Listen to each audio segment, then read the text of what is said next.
ಎಲ್ಲಾ ಹಾನಿಯಿಂದ ಕೂದಲನ್ನು ರಕ್ಷಿಸುತ್ತೆ. ಬರೀ Amrut noni reach root premium hair oil. ಭೇಟಿಯಾಗಿದ್ದೋ ಮಾತಾಡ್ದೋ ನಮ್ಮ ಕೊಲೀಗು ನಮ್ಮ ಶಾಸಕರು ನನ್ನ ಜೊತೆ ನಮ್ಮ ಡಿಸ್ಟ್ರಿಕ್ಟ್ ಲೀಡ್ರು ನಮ್ಮ ಪಕ್ಷದ ಮುಖಂಡರುಗಳು ಅವ್ರನ್ನ ಸಾಂತ್ವನ ಹೇಳಿ ಧೈರ್ಯ ತುಂಬಿ ಬಂದಿದ್ದೀವಿ. ಇದು ಕಾನೂನು ಏನಿದ್ರು ರೇವಣ್ಣವ್ರ ಪರ ಆಗ್ತದೆ ಅಂತ ನಮಗೆ ನಂಬಿಕೆ ಇದೆ. ಸೌಹಾರ್ದತೆಯಿಂದ ಮೀಟ್ ಮಾಡ್ತಕ್ಕಂಥದ್ದು ಬಹುಶಃ ಈ ರೀತಿಯಾದಂಥ ಘಟನೆಗಳು ಈ ದ್ವೇಷದ ರಾಜಕಾರಣ ಯಾರಿಗೂ ಆಗಬಾರ್ದು. ಅದು ನನ್ನ ಮೊದಲನೇ ಒಂದಿದು.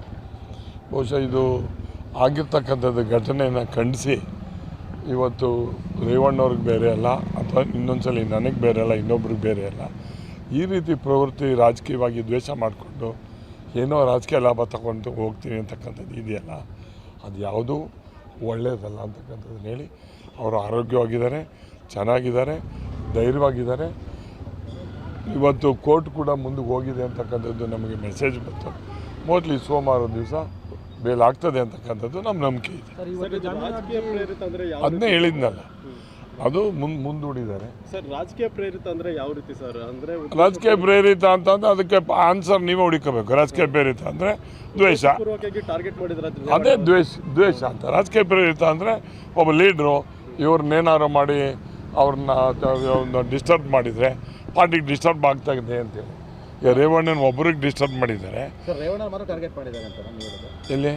ಹೌದು, ಇವತ್ತು ರೇವಣ್ಣವ್ರನ್ನ ಈಗ ಅನ್ವಾಂಟೆಡ್ ಆಗಿ ಇಲ್ಲಿಗೆ ಸೇರಿಸಿ ಕೇಸಿಗೆ ಸೇರಿಸಿ ಇವೆಲ್ಲ ಮಾಡಿರ್ತಕ್ಕಂಥದ್ದು ತಪ್ಪಲ್ವಾ?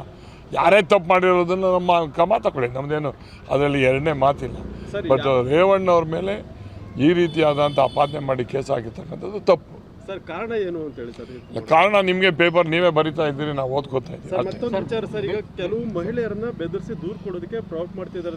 ಕೆಲವರು ರಾಷ್ಟ್ರೀಯ ಮಹಿಳಾ ಆಯೋಗಕ್ಕೆ ಪತ್ರ ಬರೆದಿದ್ದಾರೆ, ಕೆಲವರು ನಮಗೆ ಫೋರ್ಸ್ ಮಾಡ್ತಿದ್ದಾರೆ ಪೊಲೀಸ್ ಅಧಿಕಾರಿಗಳ ಹೆಸರಲ್ಲಿ ಬಂದು ಅಂತ ಹೇಳಿ. ಅದು ದೇವರಿದ್ದಾನೆ, ಸತ್ಯಕ್ಕೆ ಜಯ ಸಿಗುತ್ತೆ.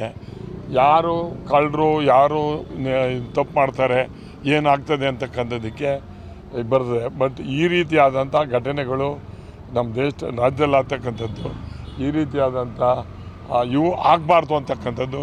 ಯಾಕೆಂದರೆ ಎಲ್ಲರೂ ಮನೆಯಲ್ಲೂ ಹೆಂಗಸುಗಳು ಇರ್ತಾರೆ, ಅಕ್ಕ ತಂಗಿರು ಇರ್ತಾರೆ, ಹೆಂಡದಿರ್ತಾರೆ, ತಾಯಿಂದಿರ್ತಾರೆ. ಆದರೆ ಈ ರೀತಿಯಾದಂಥ ದುರ್ಬಳಕೆ ಮಾಡಿಕೊಂಡು ಅಥವಾ ಅವ್ರನ್ನ ದ್ವೇಷ ಮಾಡ್ಕೊಂಡಿದ್ದೆಯಲ್ಲ, ಇಟ್ ಈಸ್ ನಾಟ್ ರೈಟ್. ದೂರು ಕೊಡೋದಕ್ಕೆ ಫೋರ್ಸ್ ಮಾಡ್ತಿದ್ದಾರೆ ಅಂತೇಳಿ ಕೆಲವು ಮಹಿಳೆಯರು ಪತ್ರ ಬರೆದಿದ್ದಾರೆ ಸರ್. ಅದು ನನಗೆ ಗೊತ್ತಿಲ್ಲ, ನೀವು ಹೇಳಿದ್ರು ಕೇಳ್ಕೊತಾ ಇದ್ದೀನಿ. ಅದೇನಾದರೂ ನಮಗೆ ಗೊತ್ತಾದರೆ ಆಮೇಲೆ ಮಾತಾಡ್ತೀನಿ. ಇಲ್ಲ, ಅದು ಹುಷಾರಿಲ್ಲ ಅಂತ ಹೇಳ್ತಾ ಇದ್ರು. ಬಟ್ ಡಾಕ್ಟ್ರು ಬರ್ತಾರೆ, ನೋಡ್ತಾರೆ. ಅವರು ಏನು ಸೇರಿಲ್ಲ, ಆರೋಗ್ಯ ಅದು ಇದು ಅಷ್ಟೇ, ಬೇರೆ ಏನು ಸೇರಿಲ್ಲ. ನ್ಯಾಯಾಲಯ ಇದೆ, ಕೋರ್ಟಿನ ತೀರ್ಮಾನಕ್ಕೆ ಅಲ್ಲ, ಹೆಚ್ಚಿನ ಚಿಕಿತ್ಸೆ ಬೇಕು ಅಂತ ಅವ್ರಿಗೆ ಮಾಡ್ಕೋತಾರೆ, ನಮಗೆ ಮಾಡ್ಕೊಳಕ್ಕಾಗಲ್ಲ.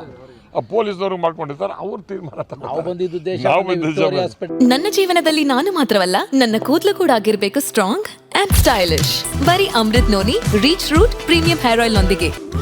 Reach root premium hair oil.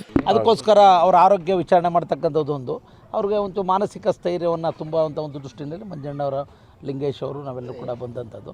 ಅವರೊಂದು ಹೇಳಿದರು, ನ್ಯಾಯಾಲಯ ಇದೆ, ಧರ್ಮ ಇದೆ, ಅದರದ್ದು ಏನಾಗುತ್ತೋ ಅದಾಗಲಿ ಅನ್ನೋದು ಅಭಿಪ್ರಾಯ. ಆಮೇಲೆ ಈಗ ಆ ಪ್ರಕರಣದಲ್ಲಿ ನಾನಿಲ್ಲ ಅಂದಾಗ ಮನಸ್ಸಿನಲ್ಲಿ ಅದು ಮುಂದೆ ಬರ್ತದೆ. ಭಗವಂತ ಇದ್ದಾನೆ. ಈಗ ಸೋಮವಾರ ಏನಾಗುತ್ತೆ ಅನ್ನೋದ್ರ ಬಗ್ಗೆ ಅದು ನ್ಯಾಯದೇವತೆನೇ ಮುಖ್ಯ ಅಲ್ವಾ, ಅದು ನ್ಯಾಯ ದೊರಕುತ್ತೆ ಅನ್ನೋದು ಅವರ ಅಭಿಪ್ರಾಯ. ಅನುಕ್ಷಣದ ಸುದ್ದಿಗಳಿಗಾಗಿ ವಿಸ್ತಾರ ನ್ಯೂಸ್ ಯೂಟ್ಯೂಬ್ ಚಾನೆಲ್ ಸಬ್ಸ್ಕ್ರೈಬ್ ಮಾಡಿ. ಹೊಸ ಸುದ್ದಿಗಳ ನೋಟಿಫಿಕೇಶನ್ಗಾಗಿ ಬೆಲ್ ಐಕಾನ್ ಕ್ಲಿಕ್ ಮಾಡಿ. ಲೇಟೆಸ್ಟ್ ಅಪ್ಡೇಟ್ಸ್ಗಾಗಿ www.vistaranews.com ವೆಬ್ಸೈಟ್ಗೆ ವಿಸಿಟ್ ಮಾಡಿ.